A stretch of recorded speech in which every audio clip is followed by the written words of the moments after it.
pas, on peut le mettre sur l'autre ordi. Peut-être lui de le mettre en même temps là. Moi, je sais pas comment on fait. Quand faut lancer le live, J'ai lancé là. Ah oui, c'est lancé. Oui. Non, moi je vois pas. Ah non, j'ai marqué C'est là. bizarre, hein. Ouais, j'ai marqué lancer machin et là ça fait. Ah ouais, c'est bizarre ça. Bah là non, hein. Tu fais ça.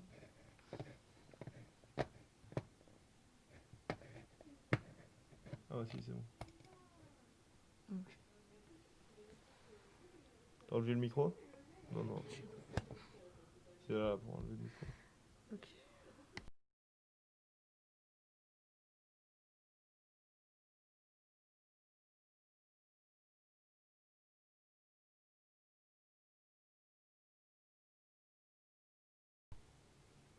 Allô? Allô. Ça me va dire si ça marche.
Bonjour tout le monde.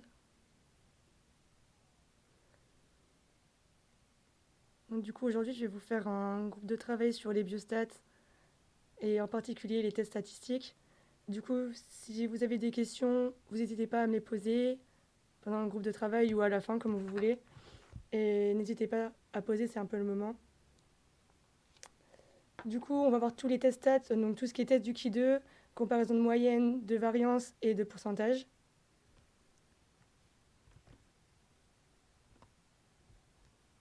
Du coup, en premier, on va voir le test du Ki2. Du coup, le test du Ki2, il faut savoir d'abord que c'est un test qui permet de comparer des distributions. Donc on compare toujours deux caractères qualitatifs entre eux. Et c'est donc un test non paramétrique. Et on en a 3 différents. Du coup, on a soit un Ki2 d'ajustement, d'indépendance ou d'homogénéité. Et en fonction de ce qu'on va étudier, on va choisir du coup le test. Donc si on veut faire un problème de conformité, c'est-à-dire qu'on va comparer la variable étudiée par rapport à une distribution X dans la population, donc par rapport à une loi de référence, on va prendre un Ki2 d'ajustement. Quand on va traiter un problème de corrélation, donc on suppose que les variables sont indépendantes, donc on va étudier un lien entre deux variables. C'est donc un test de Ki2 d'indépendance qu'on confond souvent avec le test de Ki2 d'homogénéité, où ici on va étudier une variable, enfin des variables qui peuvent avoir la même distribution dans la population. Et souvent vous confondez entre Ki2 d'indépendance et Ki2 d'homogénéité. Et pour faire la différence entre les deux, dites-vous que le Ki2 d'indépendance, c'est quand on étudie un lien entre deux variables. Par exemple, si on veut chercher s'il y a un lien entre la taille des étudiants et la ville d'études, par exemple, on veut voir s'il y a un lien ou pas. Alors que si on fait un test de Ki2 d'homogénéité, on va, par exemple, essayer de trouver si, par exemple, le poids est le même entre une population mâle et une population femelle, par exemple, chez les animaux. Ici, ça va être du coup comparer le poids entre les deux, donc s'il est pareil ou pas. Est-ce que ça va pour les différents types de Ki2? N'hésitez pas à me demander si vous ne comprenez pas quelque chose. Du coup, on a les 3 tests là. Pour chacun des tests, du coup, vous avez les hypothèses H0 qui sont écrites sur le diapo. Je vous conseille de bien les retenir parce que dans les QCM, des fois, on va vous demander l'hypothèse H0 et il ne faut pas se confondre entre surtout le Ki2 d'indépendance et d'homogénéité parce que ce n'est pas du tout le même problème. Et comme dans tous les tests, du coup, on va avoir les conditions d'application. Du coup, on a la population N qui doit être supérieure à 30, l'effectif des modalités qui doit être supérieur à 5. Donc l'effectif des modalités, c'est les effectifs que vous avez dans votre tableau en général. Si on vous dit qu'il y a 30 personnes là, 30 personnes là, ça va être ça. Du coup, tout doit être supérieur à 5, parce que si ce n'est pas le cas, on va devoir utiliser la correction de Yates dans le cas des Ki2 d'indépendance et d'homogénéité. Donc c'est écrit à côté, donc les conditions, si n est entre 30 et 50, et qu'on a au moins une modalité inférieure à 5, on va utiliser la correction de Yates. Sinon, on n'utilisera pas, on ne la prend pas pour le plaisir, c'est uniquement dans ces conditions-là. Ensuite, on ne voit pas la diapo, mais vous avez les formules.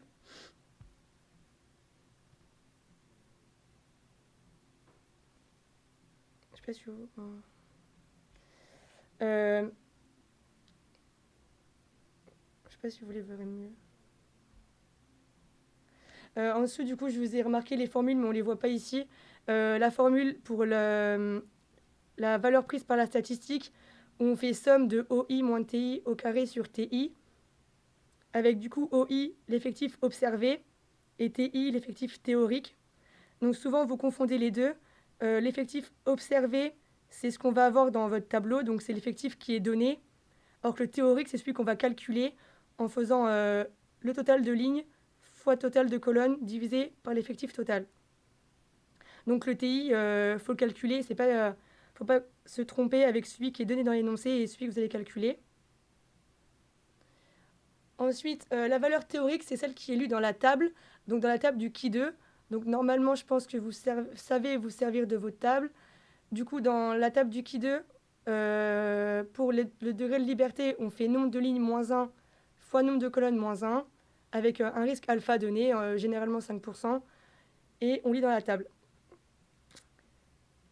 Et pour finir, du coup, si votre Ki2 observé est supérieur à votre Ki2 théorique, donc on rejette H0. Ça, je pense que vous le savez. Voilà. Du coup, après, je vais vous mettre un QCM et je vais vous laisser le temps de le faire pour voir si vous avez compris. Et si vous n'arrivez pas à le faire, vous me posez la question. Et après, je le corrigerai avec vous en même temps.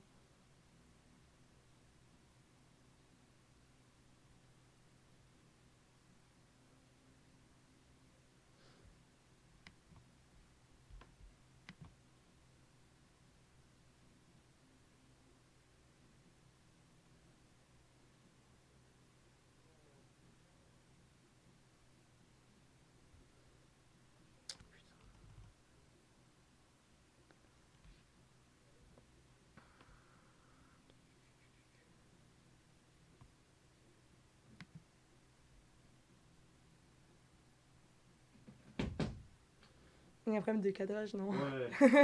Je sais pas comment le remettre bien. Attends. Parce que quand je mets en Mais grand, pourquoi? on voit Attends, pas. ça marche pas. C'est quoi, c'est ça? Ouais. Ah, tu peux recadrer en soi. Et ça change quelque chose, ça? Inch'Allah, hein. Ah ouais, ok, ok. Ouais, c'est pas con. Ok.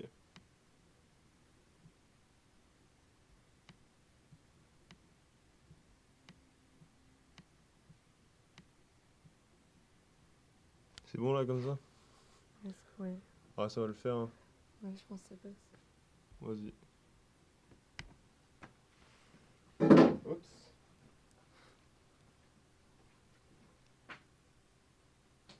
Et c'est bon, là, non, vous devez voir les items normalement.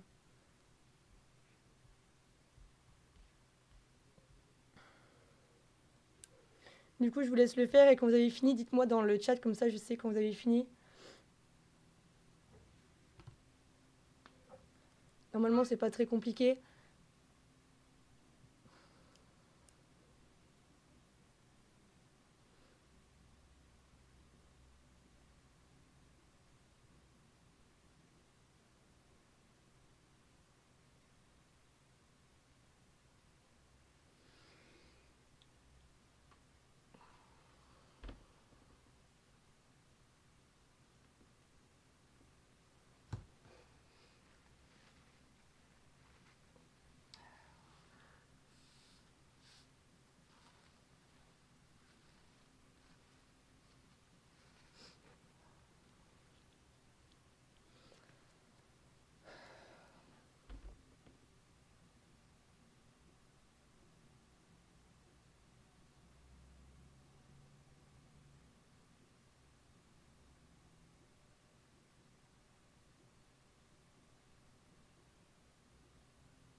Je pense que ça doit être bon, au moins les premiers items.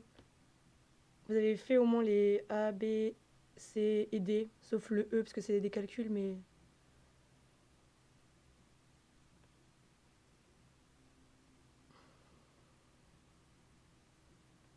Ok. Du coup, pour l'item A, pour savoir s'il existe un lien entre la myopie et le type d'étude, on peut utiliser un test de Student. Donc du coup, pour cet item, ça va être faux, parce que le test de Student, c'est pour comparer des moyennes. Et comme je vous ai précisé avant, quand on compare deux distributions encore, ensemble, on fait le test de qui deux. Je vous laisserai faire la E après si vous voulez, je corrige juste le début. Pour l'item B, l'hypothèse nulle H0 et les deux variables sont corrélées. Pour cet item, c'est faux. Et c'est faux parce que je vous ai bien dit avant que les hypothèses H0, elles sont posées dans le test du Qui 2, elles sont dans votre cours. Et si vous dites ça, c'est complètement faux parce que quand on parle de corrélation, c'est le test et c'est pas entre deux variables. On parle de deux variables indépendantes et pas de variables à corréler. Et ici, vous remarquez on s'intéresse justement à la corrélation. Du coup, on va faire un qui 2 d'indépendance. Du coup, l'hypothèse, elle va être sur l'indépendance. Du coup, H0 serait les deux variables sont indépendantes. Est-ce que ça va pour ça ou pas? Parce que des fois, vous faites un peu l'erreur entre corrélé et indépendance. Mais corrélé, du coup, c'est l'étude ou le test qu'on fait, alors que l'indépendance, c'est entre deux variables. Si vous ne comprenez pas, vous me dites. Pour la suite, du coup, l'effectif théorique des étudiants en santé sans myopie est de 24. Donc ici, il va falloir calculer, comme dans la diapo précédente, du coup, on va faire le total de lignes fois le total de colonnes divisé par l'effectif total. Donc ici, on aurait 60 fois 40 divisé par 100 égale à 24.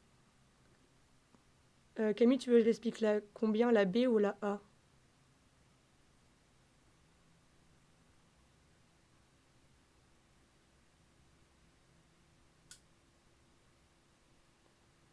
Parce que je pense que la A, c'est bon. La B. Ok, pour la B. Du coup, ici, dans ton énoncé, c'est écrit qu'on s'intéresse à la corrélation. Et comme dans la diapo d'avant, c'était écrit que quand on fait une corrélation, c'est un qui 2 d'indépendance. Je remets la diapo, comme ça tu verras.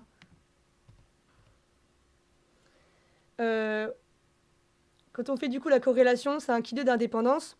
Et tu vois que c'est écrit H0, les deux variables étudiées sont indépendantes dans la population. Du coup, on ne parle pas de deux variables corrélées, on parle de deux variables indépendantes.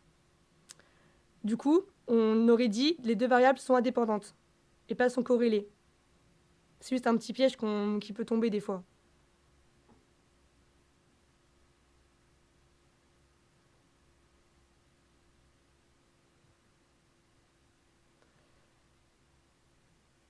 Non, alors H0, c'est toujours indépendante. Quand tu fais un qui 2 d'indépendance, ça sera toujours, elles sont indépendantes. On ne peut pas dire les deux variables ont un lien, parce que si elles ont un lien, elles ne sont pas indépendantes. C'est un peu l'inverse. Si elles ont un lien, ça sera l'hypothèse H1, où on dira les variables sont dépendantes, ou ont un lien si tu veux. Mais H0, c'est toujours indépendance, dans le cas du qui 2 d'indépendance.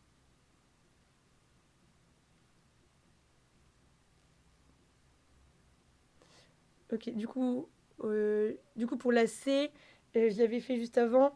Du coup, c'est vrai, parce que si vous faites 60 fois 40 divisé par 100, c'est bien 24. Ouais, c'est bien des variables indépendantes et un test de corrélation.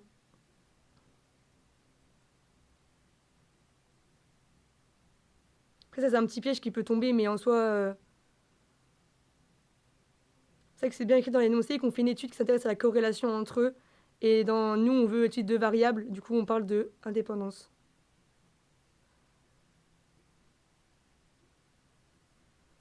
Du coup, pour la C, je pense que c'est bon, il n'y a pas de problème pour calculer. À part si vous voulez que je détaille le calcul, mais je pense que ça devrait aller.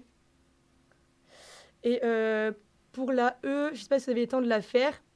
Du coup, on peut estimer au risque 5% que la myopie et le type d'étude sont corrélés. Donc là, il va falloir calculer la valeur prise par la statistique. Donc avec la formule qui était sur le diapo d'avant. Donc avec somme de OI moins TI au carré. Ah oui, merde, j'ai oublié la D.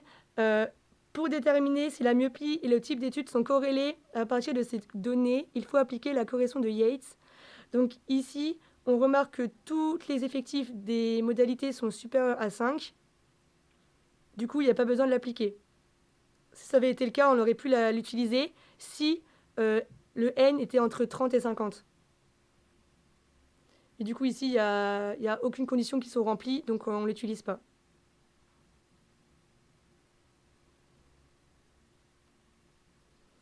Et pour la E, donc je ne sais pas si vous avez le temps de calculer. Du coup, là, c'est un petit peu une méthode que je vais vous donner. Quand on vous donne un test du Ki 2, sachant que c'est un peu long à calculer, si vous calculez tous les termes ensemble, ça va prendre beaucoup de temps. Du coup, il faut savoir que quand on vous donne un test du Ki 2, on fait en sorte que au bout du premier ou deuxième terme, c'est déjà supérieur au théorique. Du coup, commencez d'abord à chercher la valeur théorique dans la table. Comme ça, vous savez déjà à partir de quoi il faut se baser.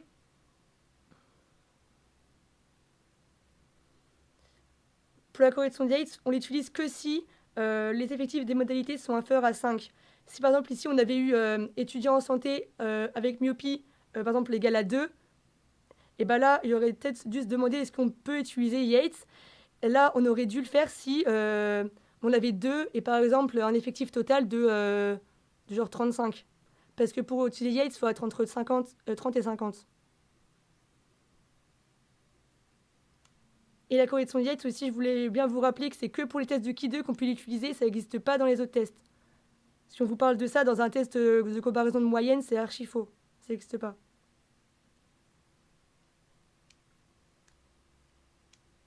Vous avez compris pour la correction de Yates? Parce qu'en soi, c'est pas compliqué, c'est juste des petits pièges qu'on vous met comme ça.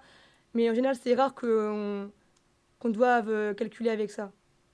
Sauf que vous avez tout le temps des effectifs super grands comme ici.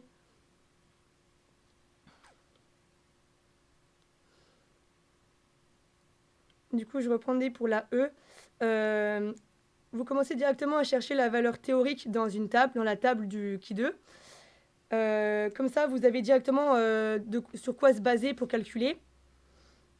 Donc ici, si on cherche dans la table du coup pour 1 DDL et 5%, donc on prend 1 DDL parce que on fait nombre de lignes moins 1 fois nombre de colonnes moins 1. Du coup, ça fait 2 moins 1 fois 2 moins 1, ce qui est égal à 1. Donc on prend 1 degré de liberté. Du coup, c'est vrai que j'aurais peut-être dû vous dire de prendre vos tables, parce que du coup, je vais tout vous faire à l'oral. Mais si vous prenez un DDL avec 5% de risque, dans la table du Qui 2, on obtient 3,84. Donc en Qui 2 théorique, on aura 3,84. Et quand on commence à calculer, donc là, commencez à calculer l'effectif qu'on a déjà calculé à l'item C. Ici, on a déjà calculé du coup 24.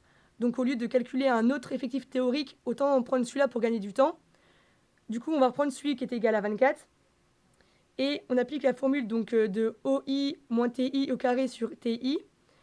Donc ici, on aurait 10 moins 24 au carré sur 24. Je ne sais pas si ça va pour l'application du Qui 2. Normalement, ça devrait aller si vous avez bien la formule. Du coup, c'est bien 10 moins 24 au carré sur 24. Ce qui nous donne du coup 196 sur 24. Et vous voyez que quand on a des chiffres un peu comme ça, c'est bien d'arrondir pour calculer plus rapidement, surtout en QCM. Du coup là, on peut arrondir à 200 sur 25, qui serait égal à 8. Et à partir de ce premier terme, on voit que c'est égal à 8 justement, et que c'est supérieur au théorique. Donc à partir de là, ça ne sert à rien de continuer à faire les autres termes, alors que c'est déjà supérieur au théorique. Du coup, là, directement, on peut dire que H0, on la rejette. À partir de là, est-ce que ça va pour vous, ça? Là, il faut juste connaître votre formule et appliquer et prendre le plus rapide pour vous. Donc ici, ce qu'on avait déjà calculé à l'item C. Comme ça, vous ne perdez pas de temps en QCM. Donc s'il n'y a pas de questions, ça devrait aller. Du coup, là, on a bien 8 supérieur à 3,84. Du coup, vu que le Qui 2 observé est supérieur au Qui 2 théorique, on refuse H0. Sauf qu'H0, on vous a dit juste avant que c'était égal à les deux variables sont indépendantes. Du coup, si on la rejette, c'est qu'elles sont dépendantes, donc elles sont corrélées. Du coup, l'item E est vrai.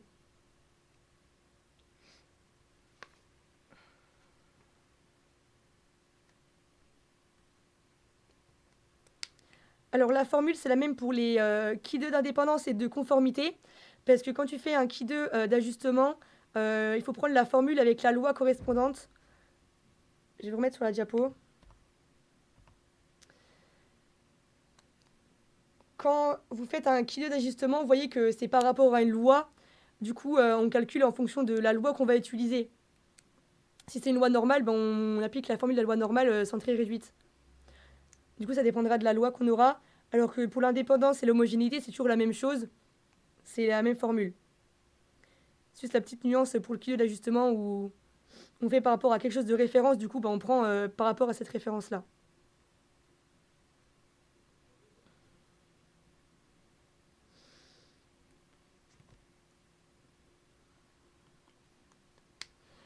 Bah, s'il n'y a pas de problème, du coup, je passe à la suite. Du coup, c'était bien la C et la E qui étaient vraies, et les autres sont fausses. De toute façon, si vous avez du mal à suivre, vous pouvez regarder à la fin dans votre livret de la tuto rentrée, parce que c'est exactement les mêmes QCM. Du coup, si vous avez du mal à suivre là, vous pouvez toujours regarder dedans.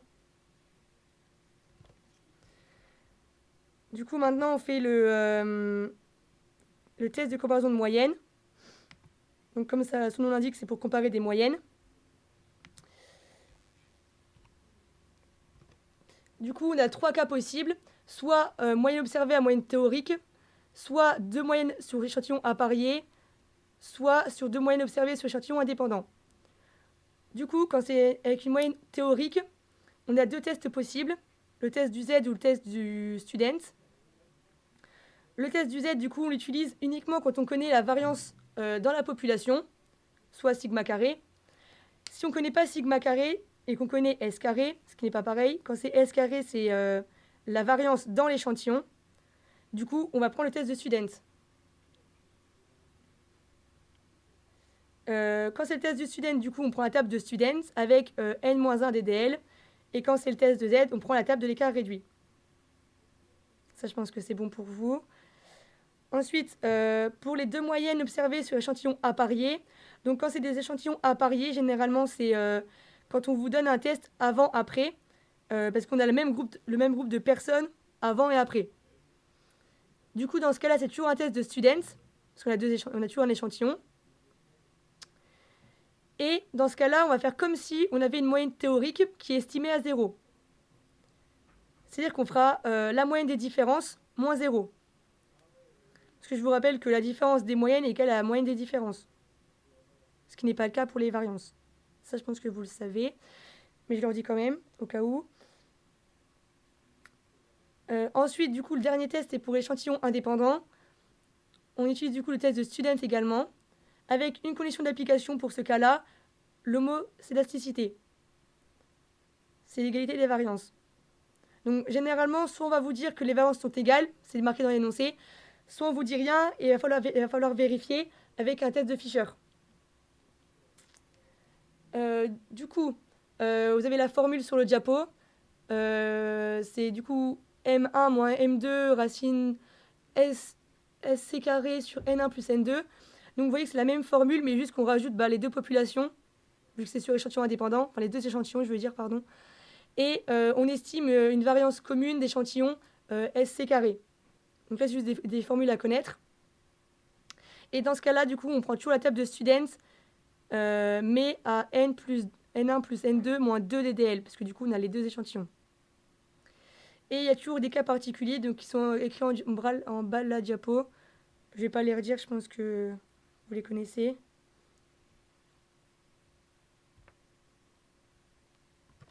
Du coup, là, je vous laisse le QCM sur les comparaisons de moyenne. Et quand vous avez fini de le faire, je le corrige avec vous.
Inch'Allah.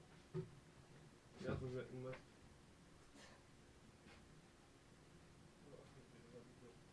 Je sais qui a mis ce guet-apens. Ok. Non, c'est du côté là, je crois. Eh. Non.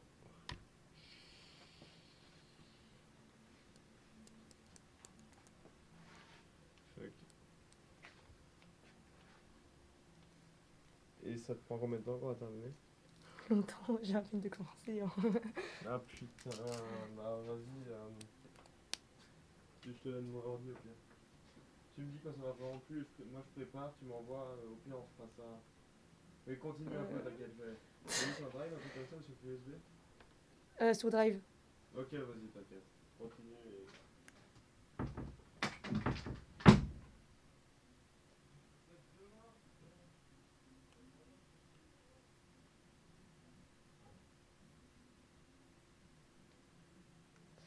Ok, du coup, je pense que vous avez fini le QCM. Enfin, j'espère.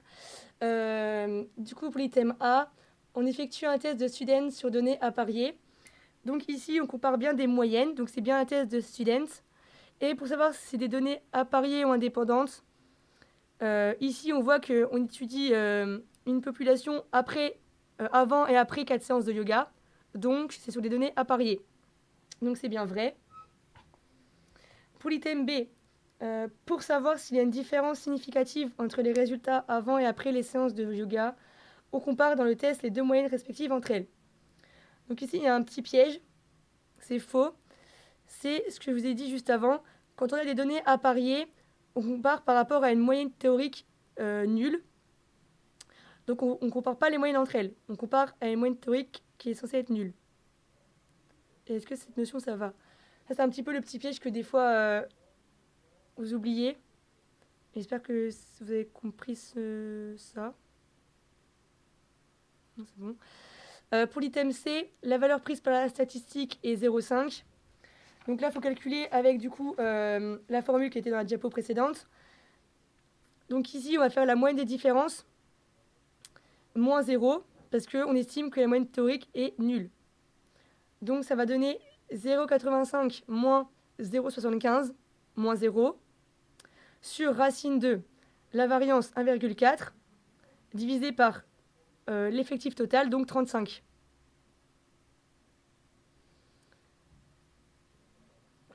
Donc ici, vous voyez que tout ce qui est au numérateur, c'est assez facile à calculer, donc ça va donner 0,1. Par contre, pour le dénominateur, c'est un peu plus compliqué. Donc ici, il faut remarquer qu'il y a un multiple de 7. Du coup, pour 1,4, ça va donner 7 fois 0,2. Et pour 35, ça va donner 7 fois 5. Du coup, on obtient 0,2 divisé par 5, donc égale 0,04. Du coup, on obtient 0 sur racine de 0,04 est égal à 0,1 sur 0,2 est égal à 0,5. Du coup, c'est bien vrai, c'est bien égal à 0,5. Vous avez tous réussi à faire le calcul ou pas? Dites-moi dans le chat. Ceux qui n'ont pas réussi, vous me le dites, comme ça je réexplique. Ok, je vous répète pour le calcul. Du coup, c'est égal à 0,85 moins 0,75 moins 0 sur racine de 1,4 divisé par 35. En fait, j'ai repris la formule de la diapo d'avant et j'ai tout remplacé. Normalement, ça devrait aller.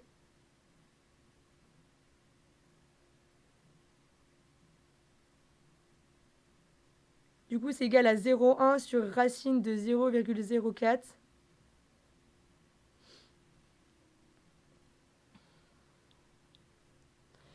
qui est égal à 0,1 sur 0,2 qui est égal à 0,5.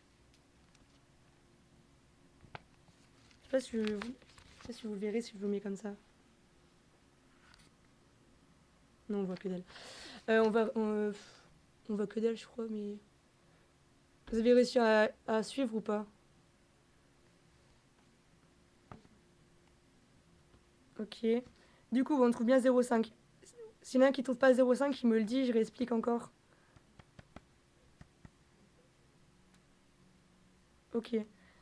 Donc pour l'item D, on ne rejette pas l'hypothèse nulle selon laquelle il n'y a pas de différence entre les scores avant et après les séances de yoga. Donc là, avant de se lancer dans le calcul, vérifiez bien que quand on vous marque l'hypothèse nulle, elle soit bien juste. Clara Sigari. Je vais essayer de te mettre le calcul. Je sais pas si vous verrez bien.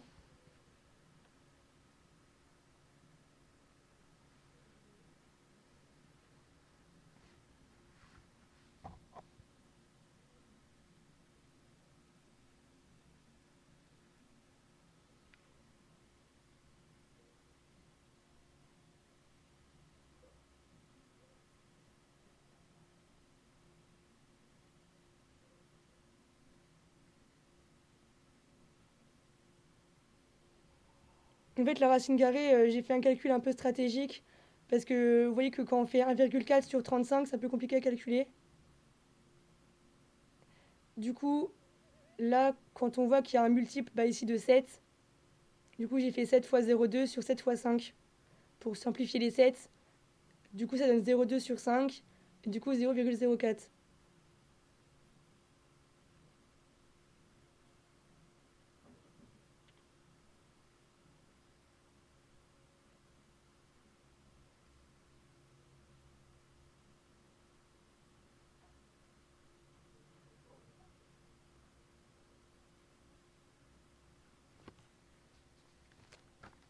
Tu me dis si t'as toujours pas compris, mais là, c'est juste du calcul en fait. C'est juste du calcul mental pour aller vite.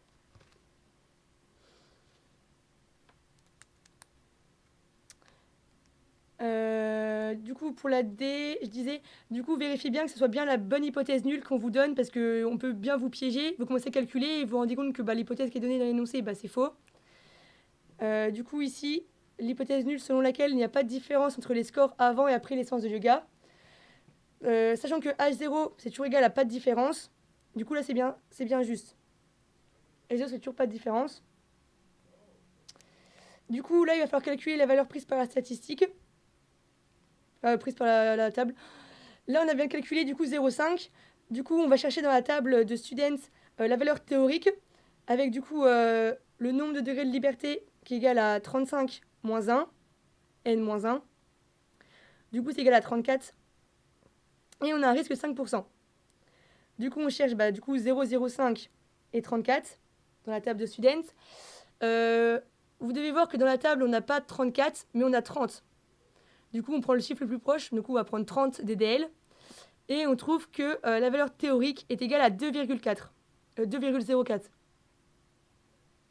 Du coup, 2,04, c'est supérieur à 0,5. Donc, on va accepter H0. Et du coup, l'item est vrai, on ne rejette pas H0. Du coup, là, tout est vrai dans la phrase. Il n'y a pas de piège. Je pense que vous savez faire avec les tables, normalement. Si vous ne savez pas faire, vous me demandez. Et pour le dernier item, on ne peut effectuer un test de l'écart réduit que si la variable étudiée suit une loi normale. Donc ça, c'est vrai. Pour faire un test de Z, il faut que ce soit une loi normale. Ça, c'est du cours.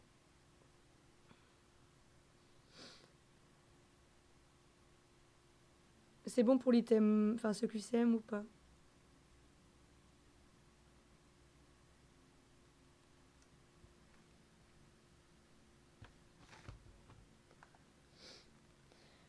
Du coup, s'il n'y a pas de questions, on va passer au test de comparaison de variance.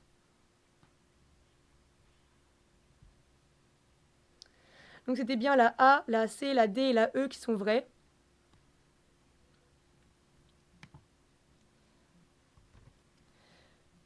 Du coup, on va passer aux comparaisons de variance. Donc en PACES, on va étudier un seul cas de test. Ici, ça sera toujours un échantillon indépendant. Et du coup, il n'y a qu'une seule formule à reconnaître et qu'un seul test. J'allais te le dire qu'il fallait. Ouais, c'est ça. Vas-y, tu peux arrêter le stream et on recommence dans 2 secondes. Ah merde. On peut piger, mais. Allô? Allô, allô. Mais pourquoi il n'y a pas le diapo? Putain. Ah, comment on fait pour Oula, oula. commencer depuis le début? Ah, Du coup, là, il s'en va. non, non, c'est bon, même. Allez, c'est bon. Il faut que tu Et du cliques coup, là, ce que tu dessus fais, et c'est que tu tu vas. fais appeler. T'en étais où? Regarde, ça s'affiche pas là. Ah, si. T'en étais où? Composant de Non, non, pourcentage? non, non, non, non, j'étais aux En variances. avance? Ouais, voilà. Ok, là. Et par contre, du coup, quand je suis là-dessus, du coup, je vois pas les questions là. Je les vois que sur mon... Enfin, je les voyais que sur mon ordi, moi. Ah, mais tu les verras là. Mais Ok. je les vois pas depuis le début là-dessus. Ah, c'est parce que t'as oublié de mettre le chat, je crois. Ah ouais? Ouais. Ah, c'est marqué chat du stream. Maintenant, mettez un truc dans le. Mettez une question. Ok. Mettez une Parce que tout à l'heure, je les question. voyais pas, du coup, je me suis dit. Du coup, je devais faire le lien, enfin, j'avais changer. Personne veut mettre de questions. Vous en avez pas? S'il vous plaît. Après, tu veux pas voir autrement? Bon, ok, vas-y, tant pis, au pire. Excuse-moi. Mais normalement, dans tous les cas, il s'affiche ici. Normalement. Du coup, t'inquiète. Ok. Après, est-ce qu'elle peut basculer ici pour les voir sinon? Non, mais dans tous les cas, ils sont là. Ok, ok. Ok, bah sinon, si je vois rien, je sais que c'est comme si rien. Vas-y. Donc, si. Bon, bah. Bon courage. Ok, et du coup, je reprends où j'en étais. Du coup, ici, vous n'aurez qu'une seule formule à retenir. C'est F égale S1 carré sur S2 carré. Donc là, c'est pas très compliqué, il n'y a qu'une seule formule. Et c'est toujours la même chose. Par contre, il faut bien retenir que quand vous faites cette formule, au numérateur, donc S1 carré, c'est la plus grande variance qu'on met. C'est pas la variance de le plus grand échantillon, c'est la plus grande variance tout court. Parce que si vous mettez, par exemple, 3 sur 4, vous aurez quelque chose qui est inférieur à 1. Ensuite, on compare cette valeur avec celle lue dans la table. Donc, le nombre de degrés de liberté, c'est N1 moins 1, N2 moins 1. Et encore une fois, ne mélangez pas. Pour tout ce qui est 1, c'est celui qui a la plus grande variance. Du coup, ici, quand on fait mu1 égale N1 moins 1, ce sera l'effectif de la population qui a la plus grande variance. Et pas, le plus grand, pas le plus grand N, la plus grande variance. Et on lit pour alpha sur 2. Parce que vous verrez que je pense que vous avez déjà vu, la table de Fisher, elle a la triple entrée. Donc on a le alpha, on a mu1 et mu2. Du coup, si on vous donne alpha égale 5%, on lira pour la table de 0,025. Et c'est encore écrit en dessous. Il faut bien faire attention entre mu1 et mu2. Il ne faut pas mélanger entre les deux. Du coup, là, je vous laisse faire le QCM et après, on corrige.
Du coup, s'il n'y a pas de questions, je corrige le QCM.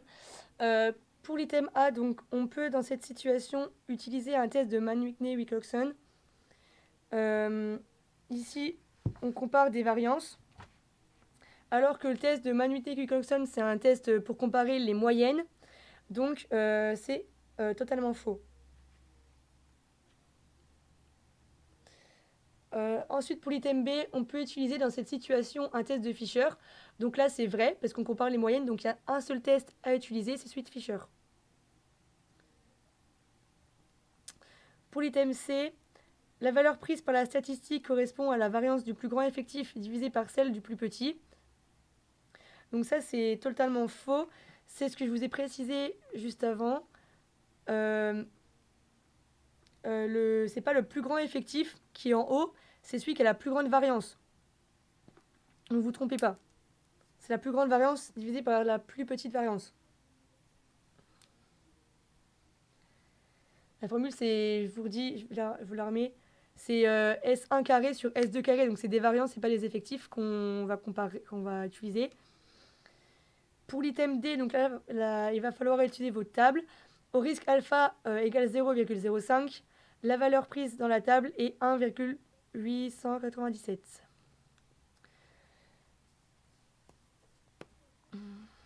Donc là, c'est faux. Si vous avez trouvé juste, c'est que vous avez pris la mauvaise table. Ici, on vous dit que du coup, c'est alpha égale 5%. Donc, il ne faut pas oublier de faire alpha sur 2. Donc, on utilisera la table de Fisher avec P égale 0,025. Et il ne faut pas non plus inverser les mu1 et les mu2. Pour le mu1, on fera 27 moins 1. Et mu2, ça sera 29 moins 1. Parce que même s'il y a 29 carrés à Bridoux, même s'il y en a plus à Bridoux, vous voyez que la variance de celle de Brabois est supérieure. Du coup, ce sera celle de Brabois en premier. Donc, on aura 26 DDL et 28 DDL dans la table de Fisher. On regarde l'intersection et si vous avez tout fait correctement, on trouve 2,150.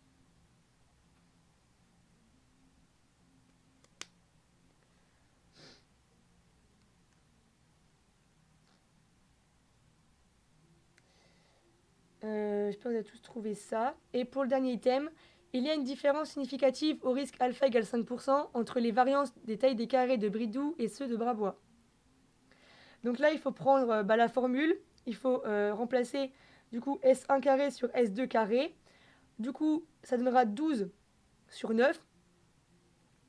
Là, vous ne trompez pas, n'en mettez pas au carré. Hein. Parce que vous voyez que l'unité elle est déjà au carré, donc il ne faut pas faire 12 carrés sur 9 carrés. Hein. Donc c'est 12 sur 9. Égale 4 sur 3, égale 1,3 environ. Dans l'item précédent, on a trouvé que la valeur théorique était de 2,150. C'est donc supérieur à 1,33. Donc, on accepte H0. H0 selon laquelle il n'y a pas de différence entre les variances. Donc, c'est faux, il n'y a pas de différence entre les variances de taille des carrés.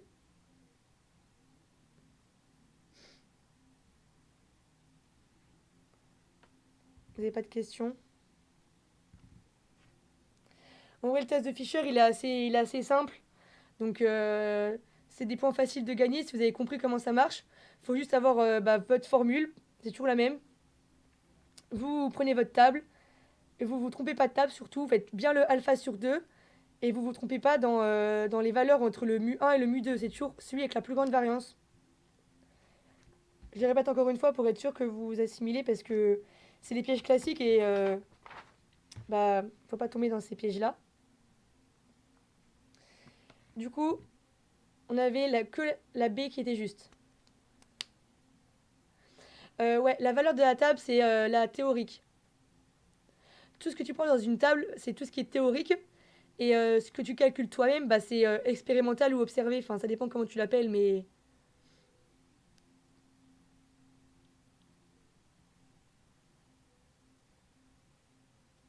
Je sais plus comment vous... Ouais, quand on vous demande la valeur prise par la table ou la valeur théorique, c'est toujours dans les tables. C'est pas ce que vous calculez. Il faut pas se mélanger avec ça aussi. Euh, c'est les thèmes E que tu comprends pas, Camille?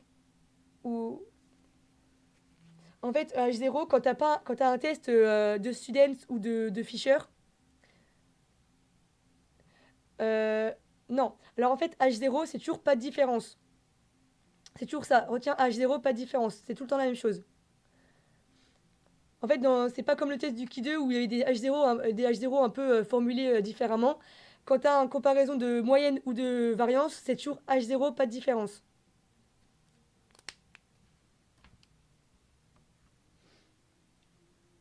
Du coup, comme H0, c'est pas de différence, si on accepte H0, bah, l'item E est faux.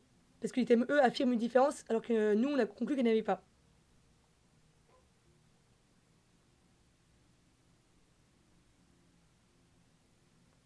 C'est bon ou pas pour ça? C'est vrai que H0, des fois, ça prête un peu à confusion dans les items, mais souvenez-vous tout le temps que H0, c'est égal pas de différence. Comme ça, vous vous trompez pas. Dès que vous faites un QCM, écrivez-le H0, pas de différence. Comme ça, c'est écrit et vous savez. Par contre, pour le Ki 2, les H0 sont donnés dans vos cours. Apprenez-les par cœur parce que elles sont déjà rédigées dans vos cours. Ok, non. Si c'est bon, je vous mets la correction. Et voilà. De toute façon, à la fin, il y a un récapitulatif des différents tests. Donc ça, vous verrez si vous avez bien tout compris. Donc là, c'est le dernier test, de comparaison de pourcentage. Donc celui-là, il est un peu plus compliqué, entre guillemets, parce que dans les hypothèses, justement, on peut avoir un test bilatéral ou unilatéral. Quand on parle de bilarité, donc c'est comme avant, c'est H0 pas de différence, H1 différence. Et quand on fait un test unilatéral, euh, ici ça va être des signes supérieurs ou inférieurs. Quand on a un test unilatéral, donc supérieur ou inférieur, on va utiliser 2 alpha au lieu de prendre alpha tout seul, parce que du coup on veut compenser ce qu'on n'a pas pris d'un côté. Ça peut être la petite exception.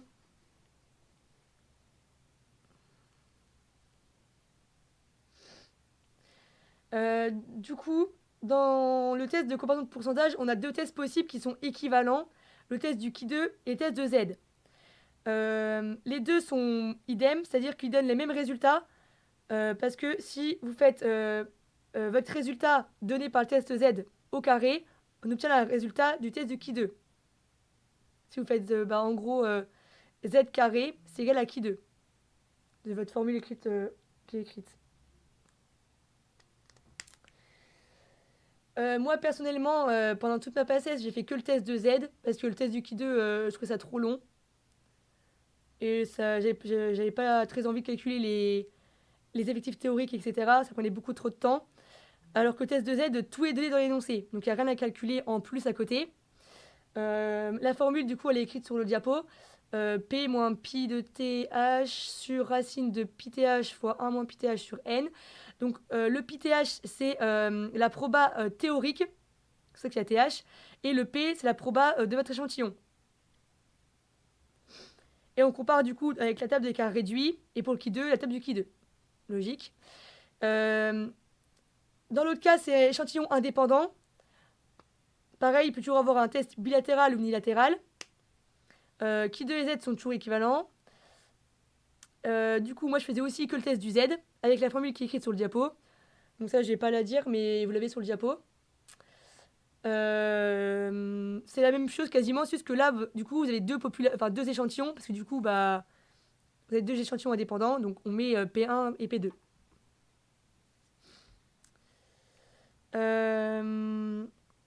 Donc, là, on estime un peu comme dans le cas de la variance. Dans le cas de comparaison de moyenne, vous calculez un moment, quand on est dans le test du comparaison de moyenne, observée indépendante, on calcule une variance commune, SC carré, je ne sais pas si vous vous rappelez. Ici, c'est un peu pareil avec le P0, pour vous mettre une approximative. Donc là, il y a juste les formules à connaître. Moi, perso, j'avais juste appris celle du Z, et ça allait tout seul, parce qu'il y avait juste à remplacer. Et oui, il faut juste pas oublier dans le test du Z qu'il y a des conditions d'application à respecter. Ne vous faites pas avoir. En général, c'est toujours bon, mais on sait jamais parce que si vous commencez à faire le test et que c'est pas et que les conditions sont pas remplies, vous allez avoir tout faux. Du coup, c'est à vous de voir quel test vous préférez entre les deux. Mais moi, je préfère le test du Z. Du coup, si vous n'avez pas de questions là-dessus, je vous laisse faire le QCM.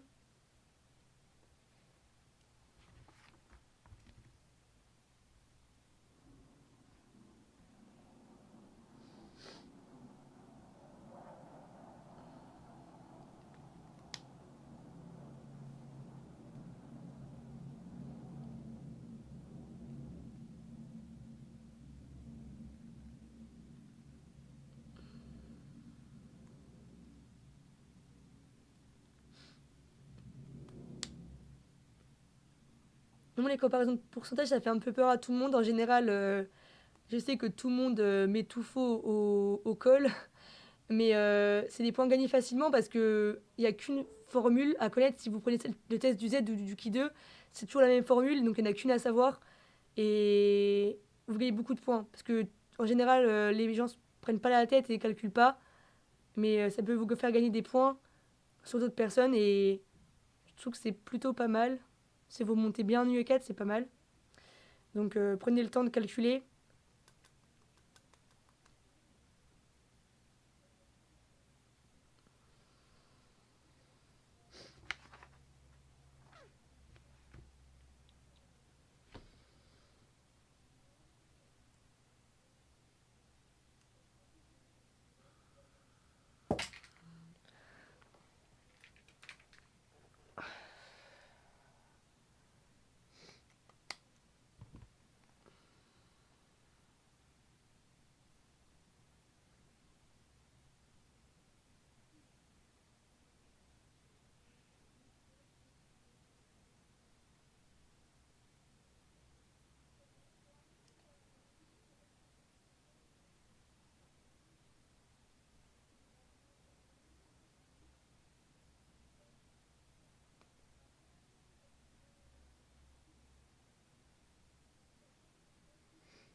Donc, je vais commencer pour l'item A.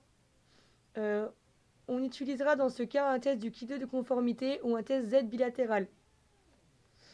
Donc ici, il y a un petit piège. C'est faux. Parce qu'on va faire un test unilatéral. Pourquoi? Parce qu'ici, on vous demande dans l'énoncé, on aimerait savoir si ce pourcentage est significativement supérieur. Donc là, on vous l'écrit tel quel, qu'on cherche une supériorité. Donc c'est un test unilatéral. Par contre, c'est bien un Ki 2 de conformité parce qu'on compare à une valeur de référence, qui ici, 60%.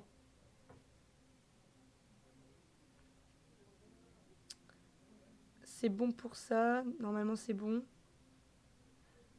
Pour l'item B, les tests du Ki 2 de conformité et le test Z sont des tests équivalents pour comparer les pourcentages. Donc ça, je vous l'ai dit juste avant. Pour passer du test Z au test du Ki 2, on prend la valeur du test Z, on la met au carré, et on obtient celle du Ki 2. Donc ils sont équivalents et c'est les mêmes résultats. Si vous ne trouvez pas la même chose, enfin, si vous vous amusez à calculer les deux tests, si c'est pas égal, c'est qu'il y a un problème quelque part. Ensuite, la valeur prise par la statistique est environ 4,5. Donc là, il va falloir calculer avec la formule. Donc moi, perso, je faisais avec le test Z. Donc je prenais la formule qui était sur le diapo précédent. Du coup, Z égale P moins πth sur racine de πth fois 1 moins πth sur n. Du coup, je faisais le calcul avec la formule du test Z. Du coup, s'il y en a qui font avec le Ki 2, ça marche aussi, mais du coup, j'ai pas la corriger. du coup, je sais pas si vous avez eu le temps de calculer ou pas, mais si vous avez bien calculé, vous devez trouver 4,5 et que l'item est vrai. Si vous ne trouvez pas 4,5, dites-moi, je vous montre la correction.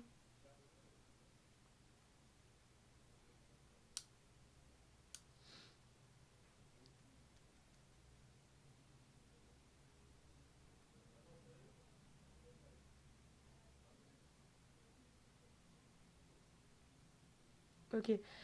Du coup, quand tu prends la formule du test Z, il va falloir tout remplacer. Du coup, le P, c'est la proba ici qui est égale à 65%, donc 0,65.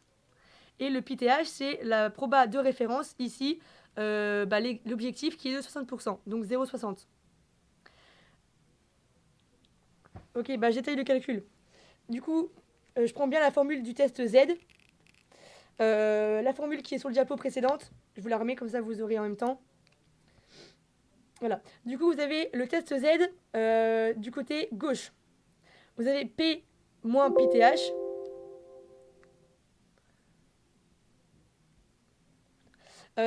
Du coup, la proba de base, c'est 65%. Et celle de référence, c'est 60%. Du coup, on fait 0,65 moins 0,60. Et on remplace ensuite en bas. Donc par PTH, du coup, 0,60 fois 1 moins PTH, ça fait 0,40 sur N, donc l'effectif total qui est 2118 clients. Je vais vous mettre le calcul là.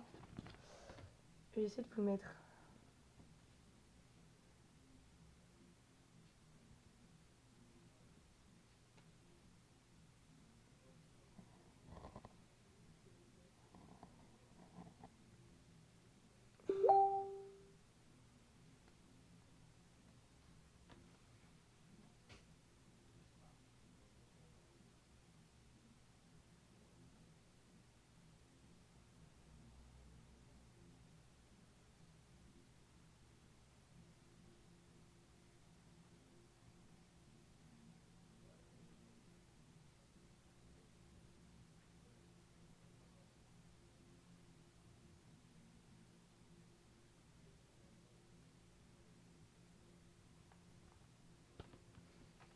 Du coup, là, vous avez juste à remplacer en soi. Du coup,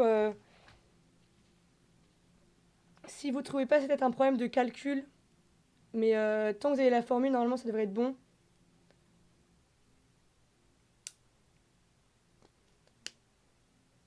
Je vous laisse faire la suite et vous me dites si vous arrivez toujours pas à le faire ou pas. Je vous le redirai.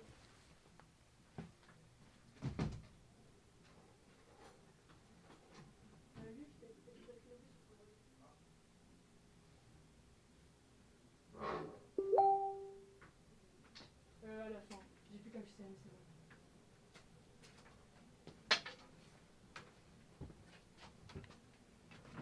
Vous êtes parfaitement de 12. Au début, c'était genre 30 et tout. Et au final, c'est commencé à partir. Je pense Ouais, c'est normal. Trop marrant. C'est tous les. Pareil pour tous les GDT. Ça m'étonne pas de toute façon, les maths. Ouais. Merci.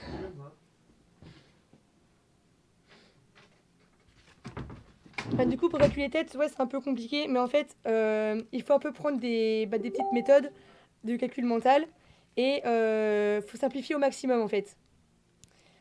Parce que vous voyez que du coup, votre racine en bas, c'est un petit peu compliqué. Donc, je vais vous détailler ligne par ligne le calcul. Du coup, vous avez bien écrit le départ. 0,65 moins 0,60 sur racine de 0,60 fois 0,40 divisé par 2118. Ça, non, c'est censé être bon pour tout le monde. Ensuite, ça va être égal. Du coup, le numérateur à 0,05 divisé par racine de 0,24 sur 2118. Parce que 0,60 fois 0,40, ça fait 0,24. Ça, je pense que vous savez faire. Du coup, à partir de là, ça c'est bon.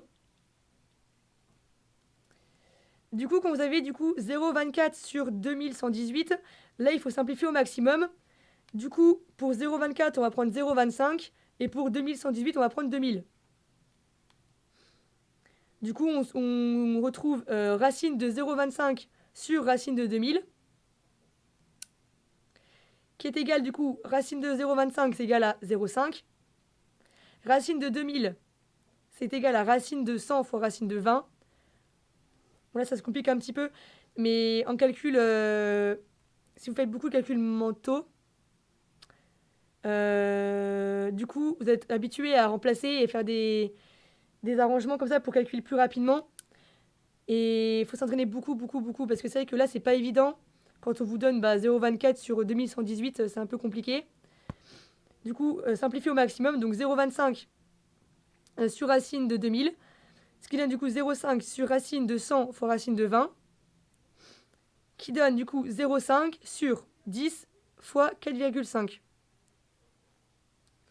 En fait, on sait que du coup, 4 carrés, ça fait 16, et que 5 carrés, ça fait 25. Du coup, comme on a un petit peu entre 4 et 5, on va prendre 4,5 parce que ça va donner à peu près 20. En fait, là, il faut un petit peu tricher.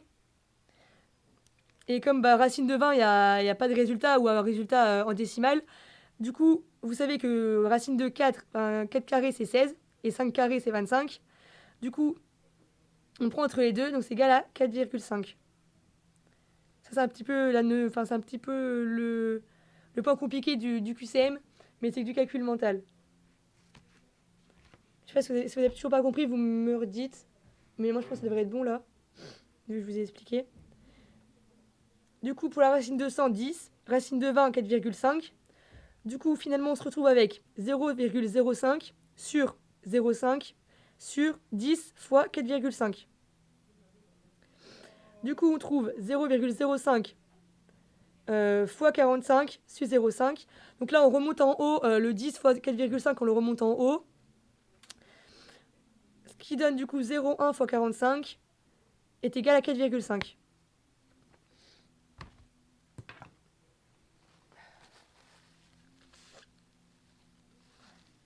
Ok.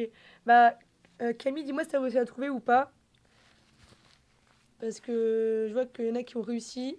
Donc, si... Après, je vous ai dit, les QCM qui sont là, c'est les QCM de la tutte rentrée, enfin de la tutti remet. Du coup, si vous voulez tout détailler, tout bien écrit correctement, vous prenez dans le livret de la tutte rentrée. Et si vous ne l'avez pas faites, vous pouvez me demander, je vous l'enverrai sur Discord. Je vous enverrai le fichier avec toute la correction. De toute façon, à la fin, là, je vais vous envoyer tout le fichier avec la correction, comme ça vous aurez tout. Donc pour l'item C, c'était vrai. Pour l'item D, si Z est supérieur à Z théorique, on peut rejeter l'hypothèse nulle selon laquelle il existe une différence entre la proportion observée et la proportion théorique. Donc là, comme je vous ai dit tout à l'heure, il faut d'abord regarder si ce qu'on vous donne comme hypothèse nulle, c'est vrai. Donc là, on vous dit l'hypothèse nulle selon laquelle il existe une différence. Et tout à l'heure, je vous ai dit que H0, c'était pas de différence. Donc là, ça sert à rien de calculer ni rien. On sait que c'est déjà faux parce que H0, c'est pas de différence. Donc là, c'est juste question de cours. Et pour le dernier item, le succès du kebab de Jean-Luc est traduit par la proportion de clients munis d'une carte de fidélité est significativement supérieur à celui qui était prévu au risque alpha égale 5%. Donc là, vous allez regarder dans la table de l'écart réduit, donc parce que moi j'ai fait le test d'écart réduit, mais c'est pareil pour le Ki 2. Dans la test d'écart réduit, si on cherche pour 2 alpha, vu que c'est un test unilatéral, on prend bien 2 alpha, et on trouve 1,64.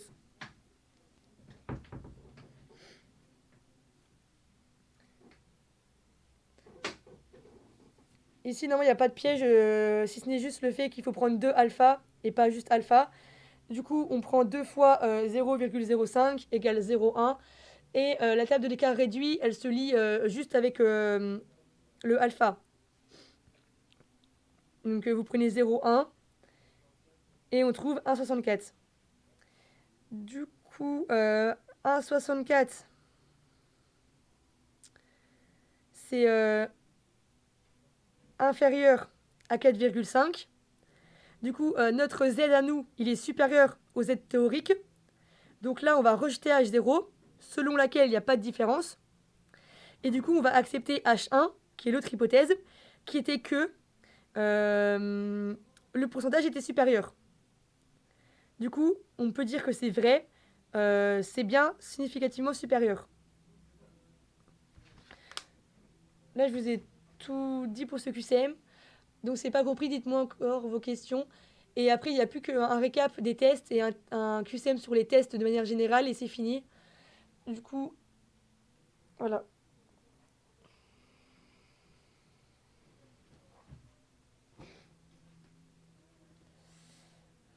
Ouais, alors quand c'est le test Z, on prend la table de Lakar réduit. C'est une des premières. Alors, on prend alpha égale 0,1 parce que dans notre test ici, c'est un test qui est unilatéral. Donc un test unilatéral, c'est quand on compare supérieur ou inférieur. Oui, dans l'énoncé, on vous demande, il aimerait savoir si ce pourcentage est significativement supérieur. Du coup, là, c'est ce qu'on appelle du coup, un test unilatéral. Et du coup, votre hypothèse H1, ça sera le pourcentage est supérieur au pourcentage théorique. Et comme c'est un test unilatéral, au lieu de prendre juste alpha, on prend 2 fois alpha.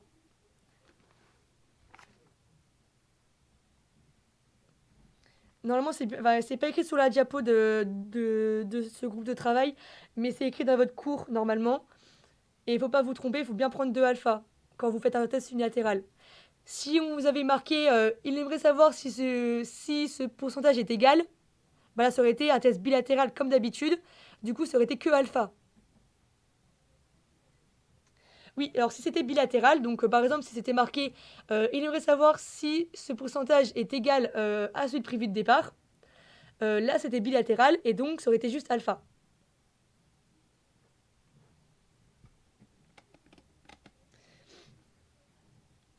C'est la petite particularité du comparaison de pourcentage, c'est que des fois, il y a du unilatéral, et il n'y a que dans les comparaisons de pourcentage qu'on peut trouver ça.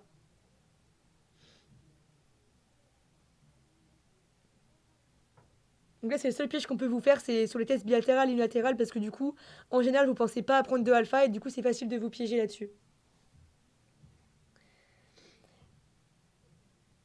Mais dans tous les cas, dans les tests de comparaison de moyenne, de variance et de pourcentage, H0, c'est toujours pas de différence. C'est seulement H1 qui change. Dans le cas de comparaison de pourcentage unilatéral, H1, ça sera le pourcentage est supérieur ou inférieur. Alors que dans les autres tests, vu que ça n'existe pas, les tests unilatéraux n'existent pas pour les moyennes et les variances, H1, ça sera les moyennes ou les variances ne sont pas égales.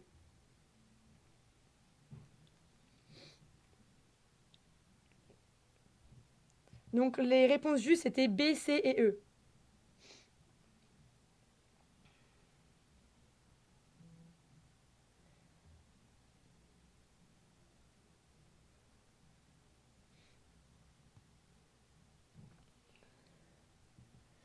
Ok, du coup, là, il y a un petit récapitulatif des tests.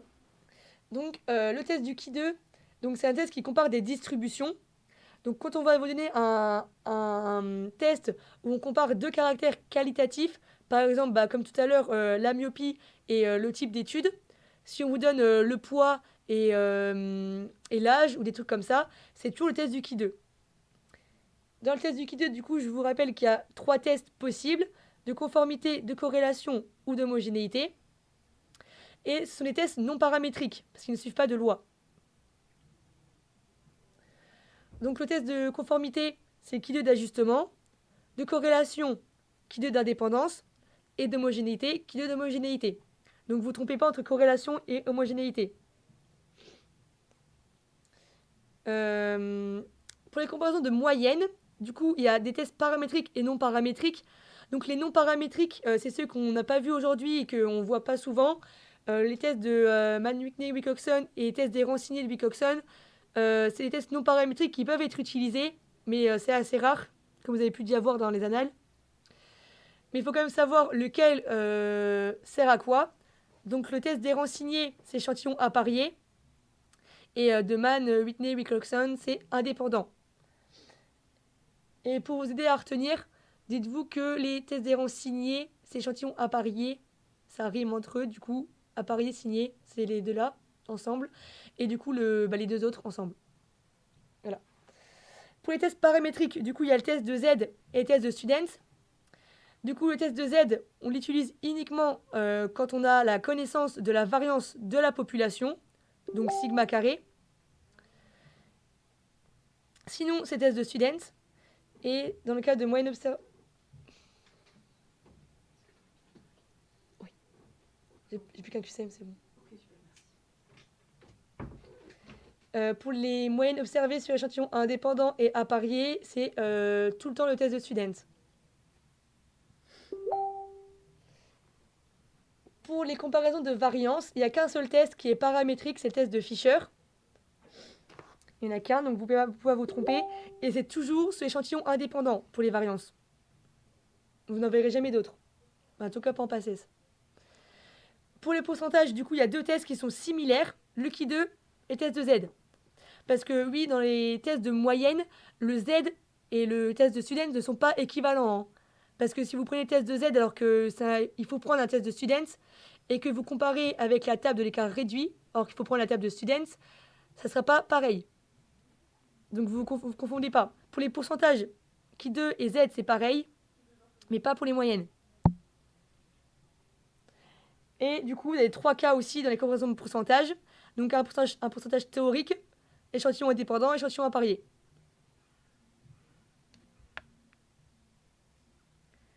Donc là, c'est un petit récap, du coup, c'est pas mal pour retenir assez facilement. Et il y a un dernier QCM pour voir si vous avez bien compris pour les tests. C'est que du cours. Du coup, je vous laisse le faire.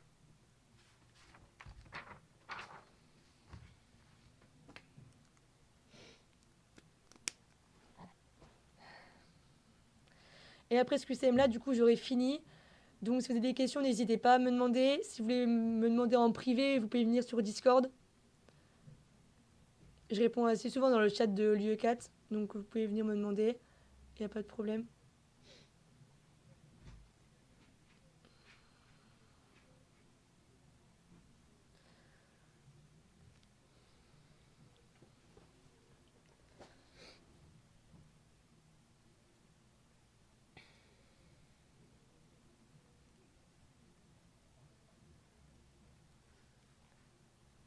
Donc là, je pense que ça devait aller assez vite. Du coup, pour l'item A, le test du Ki 2 est un test paramétrique.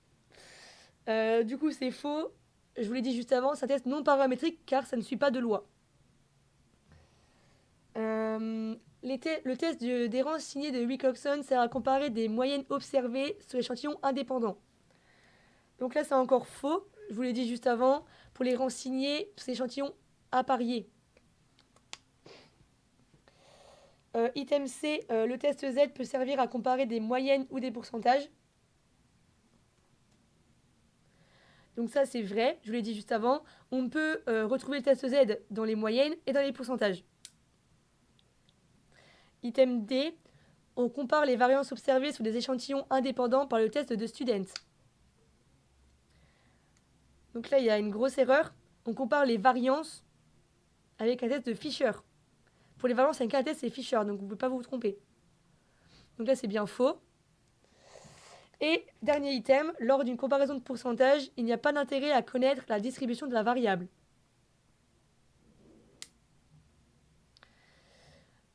Ici, c'est vrai, parce qu'on utilise du coup un test Z ou un test de Ki 2 de manière égale et dans tous les cas. Donc, comme je l'ai dit juste avant, dans le cas d'une comparaison de moyenne, ça ne serait pas le cas parce qu'on n'utilise pas le test de Z au hasard, alors que pour les comparaisons de pourcentage, le test de Z peut être utilisé tout le temps. Comme celui de Ki 2. Ils sont égaux, donc ils peuvent tout le temps être utilisés.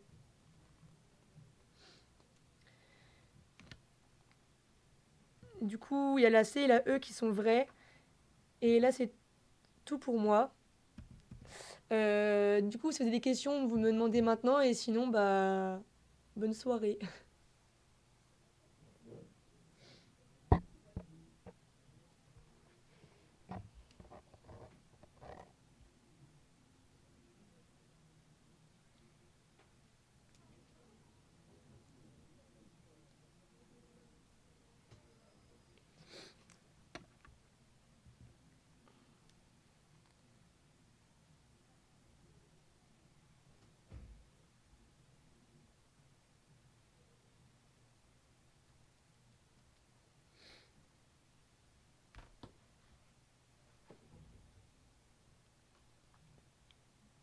Vous pouvez quitter le live hein, si vous n'avez pas de questions.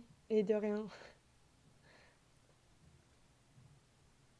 J'espère que vous avez tout compris parce que si vous quittez le live et que vous n'avez pas compris, je vais vous engueuler. Hein.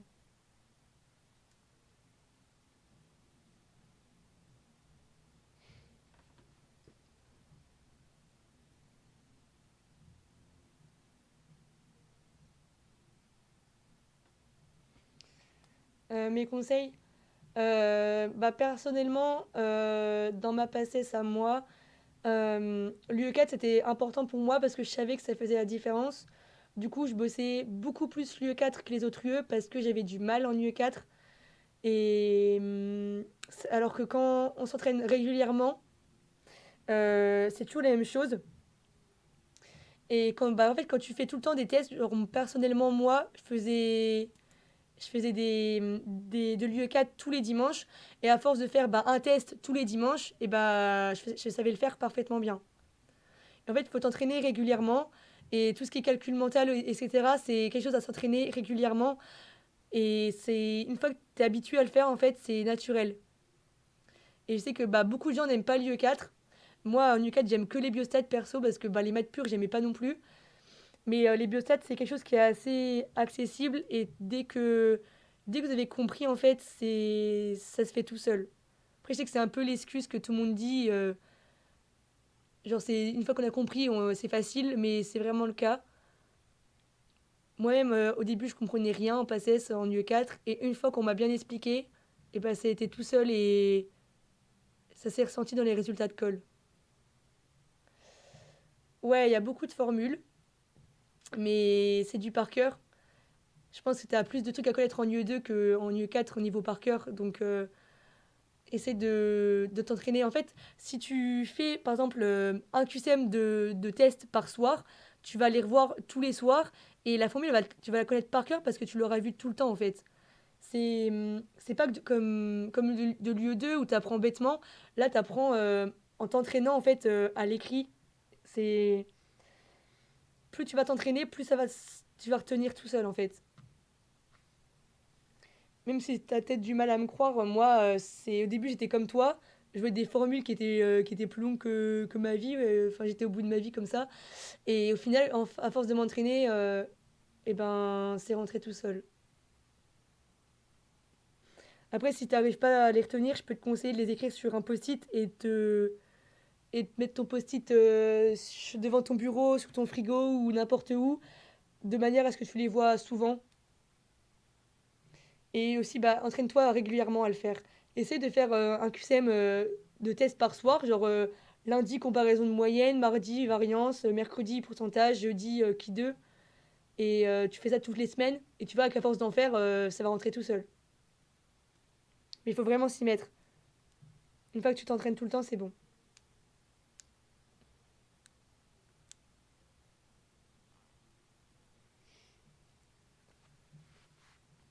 Et je vois que vous êtes encore sur le live, mais si vous n'avez pas de questions, vous pouvez y aller parce que du coup, j'attends que tout le monde parte pour quitter.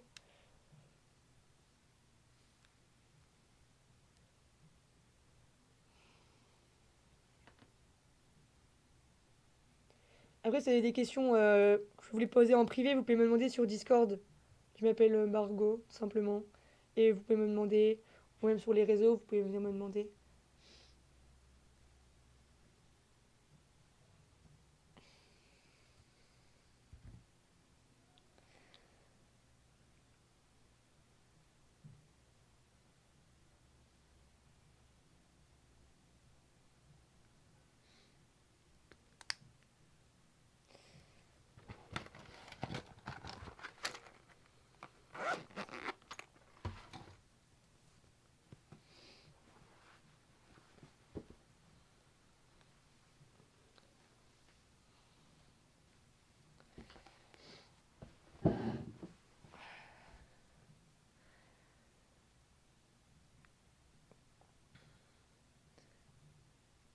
Bon, du coup, je vous laisse. Et n'hésitez pas à poser plein de questions sur Discord ou en privé.